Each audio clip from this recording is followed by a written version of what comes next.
हुजूर की जो बड़ी साहिबजादी है ना, सरकार की 4 बेटियां हैं। सबसे बड़ी का नाम है सैयदा ज़ैनब, उसके बाद है सैयदा रुकैया, और तीसरी है सैयदा उम्मे कुलसूम, और चौथी है सैयदा तैयबा हजरत फातिमा ज़हरा रदियल्लाहु ताला अन्हा।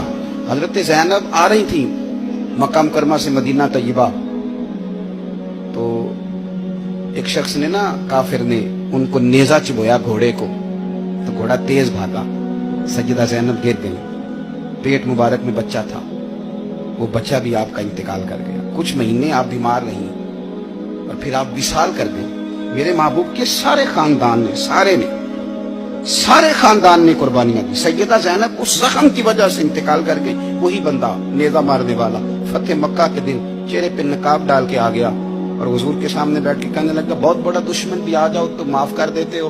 तो हुजूर ने फरमाया, तू चेहरे से कपड़ा हटा, बेटियां भूला नहीं करती, तू कलमा पढ़, मैं तुझे भी माफ करने को तैयार। ये सारे रंग सहाबा ने देखे, सारे। और जिस दिन हुजूर बदर को जा रहे थे ना, मैं फोन कर देता हूं, मैं नहीं आ सकता, मेरे घर में फलाना बीमार है। हजरत रुकैया बीमार थी। हुजूर बदर में जब जा रहे थे तो बेटी के सराहने खड़े थे, तो शहजादी अप रही थी, तो नबी पाक ने हजरत उस्मान को, दामाद को बुला के कहा, उस्मान 2 ही जा सकते हैं, ये मैं जा सकता हूँ, ये तू जा सकता है, मेरी बेटी, मेरी धी बीमार है। हजरत उस्मान ने कहा, नहीं जा सके।